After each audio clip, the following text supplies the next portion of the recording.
Welcome to ஹரிஜோ channel. இந்த வீடியோவில் இப்போ நம்ம என்ன பார்க்க போகிறோன்னா, உடச்சி ஊற்றிய முட்டை குழம்பு எப்படி செய்யலான்னு பார்க்கலாம். இது இட்லி, தோசை, சப்பாத்தி, சாப்பாடு எல்லாத்துக்குமே சூப்பர் காம்பினேஷனாக இருக்கும். ஒரு பேனில் கொஞ்சமாக எண்ணெய் ஊற்றிக்கோங்க. எண்ணெய் காஞ்சதுக்கப்புறம் கடுகு ஒரு ஸ்பூன் போட்டுக்கலாம்.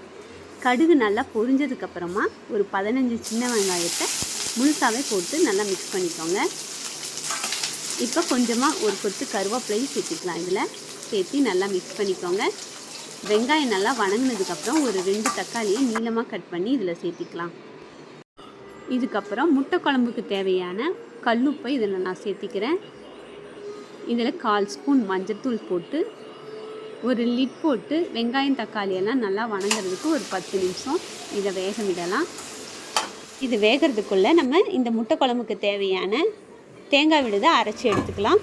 ஒரு மிக்சி ஜாரில் 1/2 மூடி தேங்காய், ஒரு 1/4 ஸ்பூன் சோம்பு, 5 கிராம்பு, கொஞ்சமாக பட்டை, 10 பல் பூண்டு, ஒரு விரல் சைஸ் இஞ்சி, ஒரு ஸ்பூன் கசகசாவையும் சேர்த்து மிக்சி ஜாரில் நைஸாக அரைச்சி எடுத்துக்கலாம்.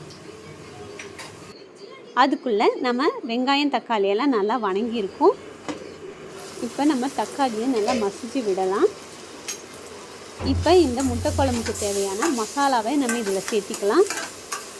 இதில் 1 ஸ்பூன் மிளகாய்த்தூள், 1 ஸ்பூன் தனியாத்தூள், 1/2 ஸ்பூன் கரம் மசாலா சேர்த்திக்கலாம். நீங்கள் சிக்கன் மசாலா இருந்தால் கூட இதில் 1 ஸ்பூன் சேர்த்திக்கோங்க. இப்போ இதை நல்லா மிக்ஸ் பண்ணி விடுங்க. இதில் கொஞ்சமாக தண்ணி விட்டு நல்லா மிக்ஸ் பண்ணி ஒரு லிட் போட்டு இது ஒரு 5 நிமிஷம் நல்லா கொதிக்கிட்டோம். 5 நிமிஷத்துக்கு அப்புறம் இதை நல்லா மிக்ஸ் பண்ணி விட்டு நம்ம அரைச்சி வச்ச அந்த தேங்காய் விழுதை இப்போ நம்ம இதில் சேர்த்திக்கலாம்.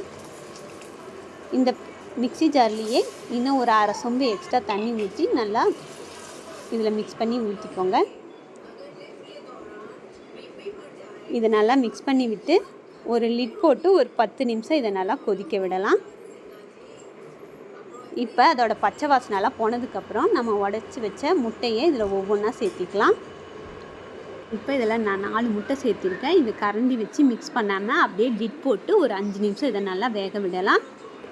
5 நிமிஷத்துக்கு அப்புறம் இந்த முட்டையை அப்படியே லைட்டாக இன்னொரு சைடும் அப்படியே திருப்பி விடுங்க. அந்த சைடும் வேகட்டும். இப்போ அதையும் லிட் போட்டு ஒரு 5 நிமிஷம் வேக விட்டிங்கன்னா 2 சைடும் நல்லா வெந்துடும். இப்போ டேஸ்டியான முட்டை குழம்பு ரெடி ஆயிடுச்சு.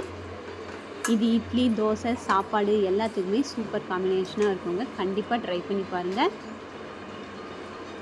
4 முட்டையும் எப்படி உடையாமல் சூப்பராக வெந்திருக்கு பாருங்கள். இது நல்லா கொஞ்சம் கெட்டியாகிற வரையும் லிட் போட்டு மூடி வச்சிடலாம். இப்போ கடைசியாக நம்ம கொத்தமல்லி தலையை போட்டு இறக்குனா சூப்பரான முட்டை குழம்பு ரெடி. இது நான் தோசைக்கு தான் சேவ் பண்ணேன். இது மாதிரி வீடியோஸ் பார்க்கணுன்னா நம்ம சேனலை லைக் பண்ணுங்கள், சப்ஸ்கிரைப் பண்ணுங்கள். தேங்க்யூ.